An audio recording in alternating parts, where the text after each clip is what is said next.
नमस्कार, आप देख रहे हैं विंध्य फर्स्ट। मैं हूं आपके साथ स्वर्णिमा, मेरे साथ है उर्वशी। मीडिया स्कैन के इस कार्यक्रम में आप सभी का बेहद स्वागत है। शुरुआत करते हैं हम आज की खबरों की। विंध्य से खबरों की शुरुआत करेंगे। सबसे पहले शहडोल जिले से उर्वशी एक खबर आ रही है जहां दगना प्रथा का मामला सामने आ रहा है। शहडोल और उमरिया क्षेत्र में यहाँ पे आदिवासी बहुत रहते हैं और जागरूकता के अभाव में जहां उनके बच्चे बीमार पड़ते हैं, यहाँ पर जो मामला है मात्र 1.5 माह का एक मासूम है जो जिसे सांस लेने में तकलीफ थी, उसका पेट फूल रहा था। डॉक्टर के पास ले जाने की बजाय उसको 51 बार गरम सलाख से दागा गया, जिसकी वजह से अब वो जिंदगी और मौत के बीच संघर्ष कर रहा है। उसकी हालत बहुत ज़्यादा ख़राब बताई जा रही है। इस तरह के वहाँ पर जिला प्रशासन की भी पोल खुलती है, जिस तरह से बोला जा रहा है कि हम अवेयरनेस प्रोग्राम्स चला रहे हैं, लोगों को अवेयर कर रहे हैं, लेकिन फिर भी इस तरह के मामले लगातार दिख रहे हैं जो सवालिया निशान खड़ा करते हैं। जी स्वर्णिमा, इस तरह की खबरें हमने पहले भी पढ़ी थी कि मौत तक बच्चों की हो जाती है, उसके बाद भी मतलब जो चीज़ें सामने दिखाई देती हैं उसके बाद भी लोग अंधविश्वास में पड़ जाते हैं। खैर, दूसरी खबर की बात करें तो दैनिक जागरण का चक्रव्यूह पेज है, ये चुनावी चक्रव्यूह। यहाँ पर खर्च के बारे में लिखा गया है। मऊगंज और रीवा जिले में चुनाव में खर्च, चाहे वो आयोग द्वारा हो, चाहे प्रत्याशियों द्वारा हो, चाहे मतदान खरीदने के लिए हो, 100 करोड़ रुपए पानी की तरह बहा दिए गए हैं।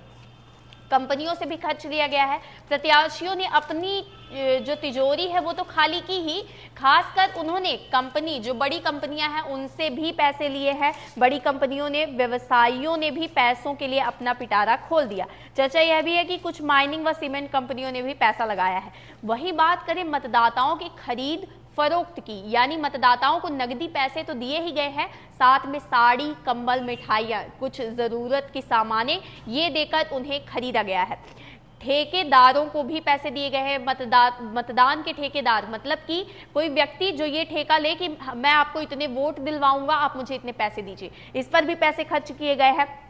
हवाई यात्रा में खूब पैसे उड़े हैं। लिखा गया है कि 2018 की तरह इस बार भी 2018 में 8 बड़े नेताओं के 12 हेलीकॉप्टर चुनावी दौरे में थे और इस बार भी यहाँ पर जो स्टार प्रचारक थे उनके दौरे हुए, तो हेलीकॉप्टर में भी पैसे खर्च किए गए हैं। इस तरह से जो है मऊगंज और रीवा जिले की विधानसभा सीटों में 100 करोड़ रुपए पानी की तरह बहाया गया है। जी उर्वशी, इसमें दिया गया है, हम चुनाव खर्च की बात कर रहे हैं तो इसमें दिया है कि जो मैहर और मैहर सतना की 7 विधानसभा सीटें थी, उनमें जो खर्च का मामला है उसमें भाजपा से ज़्यादा खर्च किया है कांग्रेस ने। इसमें खर्च दिया गया है तो भाजपा का खर्च कुल 1.39 करोड़ है, कांग्रेस का खर्च 1.27 करोड़ और बसपा का 81.005 लाख बताया जा रहा है। वहीं बीएसपी के जो छंगे लाल हैं, इन्होंने सबसे सस्ता चुनाव लड़ा है, 11 लाख के करीब इनका चुनावी खर्च था। तो ये इस तरह का चुनावी खर्च देखने के लिए मिल रहा है। बात कर लेते हैं हम हमारी अगली खबर की, तो गौशाला से जुड़ी हुई खबर है हमारी, इस पर स्टोरी भी गई थी,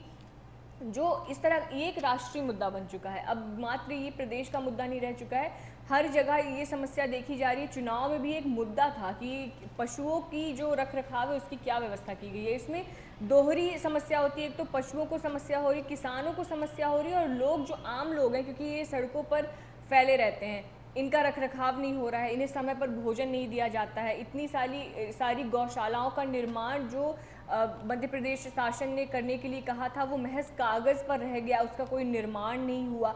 तो ये हिंसक हो जाते हैं जानवर, इन्हें खाना नहीं मिलता है और आए दिन एक्सीडेंट्स की घटनाएं होती रहती है। तो बहुत सारी समस्याएं सामने आ रही हैं जो सरकार पर निशाना साधती हैं। बात कर लेते हैं हम हमारी अगली खबर की, तो उमरिया से ये खबर है जहां एक एसडीओ पर छेड़खानी का मामला दर्ज किया गया है। जो विधानसभा निर्वाचन के दौरान सेक्टर ऑफिसर ये जो रहे हैं, इनके ऊपर आदिवासी महिला कर्मचारी, जो वहाँ पर कर्मचारी थी, उसने आरोप लगाया कि उन्होंने उनसे अश्लील बातें करी। एक तरह से एक छेड़खानी का मामला उन्होंने दर्ज कराया थाने जाकर। बताया जा रहा है कि अभी जो आरोपी है वो फरार है। विधानसभा चुनाव के मतदान के दिन 17 नवंबर को चुनाव की ड्यूटी पर तैनात एक एसडीओ, जिसे सेक्टर मजिस्ट्रेट नियुक्त किया गया था, उसके द्वारा एक आदिवासी महिला कार्यकर्ता पर छेड़खानी का आरोप उसके ऊपर लगाया गया है।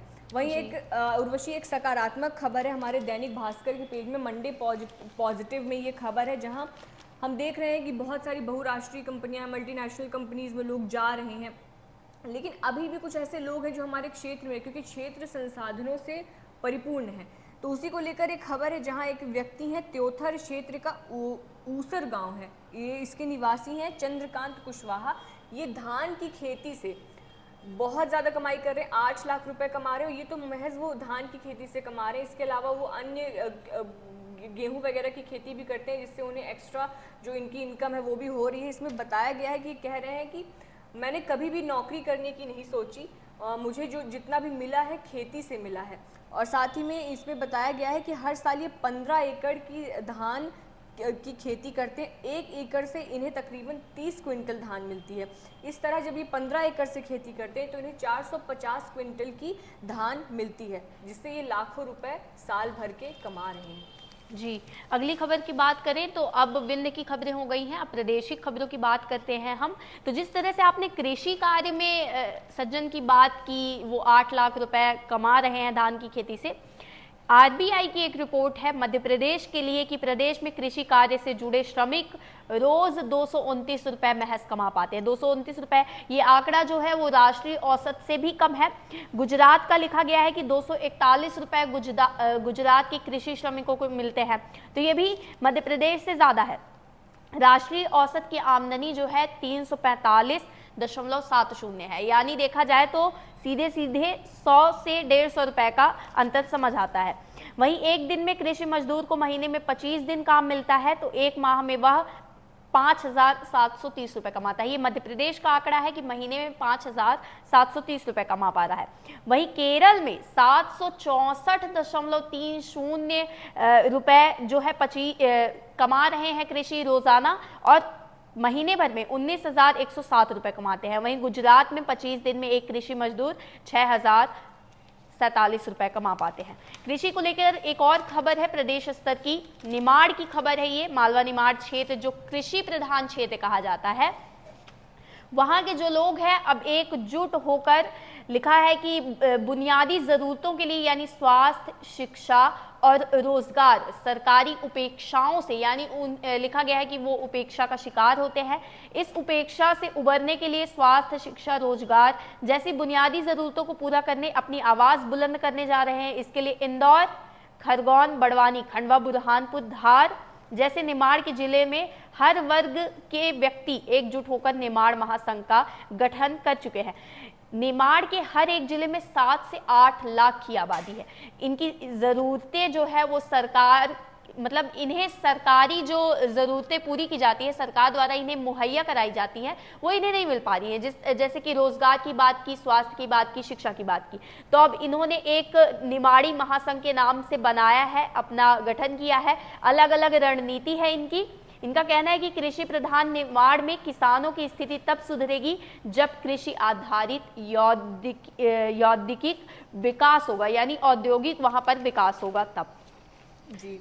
जी, तो ये रही हमारी प्रदेश स्तर की खबरें। अब हम बात करते हैं हमारी नेशनल खबरों जी, तो राष्ट्रीय खबरों की बात करें तो जो मिस यूनिवर्स कॉन्टेस्ट था उसकी विनर हमारे पास सामने आ गई हैं। ये शैनिश पलाशियो हैं। ये मध्य अमेरिकी देश जो है, मध्य अमेरिकी देश निकारागुआ, वहाँ की ये कंटेस्टेंट थी और वहाँ की नागरिक थी, और अभी बड़ी जीत उन्हें हासिल हुई है। वो ये जो देश है मध्य अमेरिका का, पहली बार वहाँ से निकारागुआ से कोई मिस यूनिवर्स कॉन्टेस्ट में जीता है। इसमें रनरअप्स की अगर हम बात करें तो मिस थाईलैंड एंटोनिया पोर्सिलेट जो थी वो पहली रनरअप रही हैं, और मिस ऑस्ट्रेलिया मोरिया विल्सन दूसरी रनरअप रही हैं। भारत की अगर बात करें तो इसमें भारत की जो श्वेता शारदा हैं वो शीर्ष 20 जो टॉप 20 की लिस्ट होती है उसमें इनका भी नाम रहा है, जिसको लेकर मिस डीवा पेज ने इन्हें ऑफिशियली कांग्रेचुलेट किया है। जी, अगली खबर की बात करें तो जिस तरह से कहा जाता है कि अगर सरकार की आलोचना करोगे तो हिरासत में ले लिया जाएगा, तो ये जम्मू कश्मीर लद्दाख हाई कोर्ट का फैसला है। लिखा है, हेडलाइन है कि सरकार का आलोचक होना हिरासत में लेने का आधार नहीं हो सकता। यह हाई कोर्ट ने कहा है। जम्मू कश्मीर और लद्दाख हाई कोर्ट ने कश्मीर बेस्ड पत्रकार सज्जाद अहमद डार की हिरासत को रद्द कर दिया है और कहा है कि सरकार का आलोचक होना किसी व्यक्ति को हिरासत में लेने का आधार नहीं हो सकता है। आपको बताएं कि सज्जाद गुल अपने सोशल मीडिया पोस्ट और बयानों के माध्यम से दुश्मनी को बढ़ावा देने के आरोप में जनवरी 2022 में जम्मू और कश्मीर सार्वजनिक सुरक्षा अधिनियम के तहत हिरासत में है। कोर्ट ने कहा कि गुल के खिलाफ कोई विशेष आरोप नहीं है कि उसकी गतिविधियों को सुरक्षा के लिए हानिकारक कैसे ठहराया जा सकता है। दिसंबर 2022 में हाई कोर्ट को एक हस्तक्षेप करने के लिए भी सूचना जारी की थी कि वो हस्तक्षेप करे और उनकी जो हिरासत है उसको बढ़ाए, हिरासत की जो अवधि है उसको बढ़ाए, लेकिन हाई कोर्ट ने इससे इनकार कर दिया था और अब हाई कोर्ट का ये फैसला है कि उन्हें मुक्त कर दिया जाए और सरकार की आलोचना करने पर किसी भी प्रकार का कोई हिरासत में ना लिया जाए। जी, और विशेष लोकतंत्र का तो नियम ही है कि आप आलोचना कर सकते हैं। जी बिल्कुल। तो अगली खबर की बात करें तो पत्रिका का फ्रंट पेज है, ये भारत के लिए बड़ी खबर कह सकते हैं क्योंकि टॉप 5 इकोनॉमी में भारत का भी नाम दर्ज हुआ है।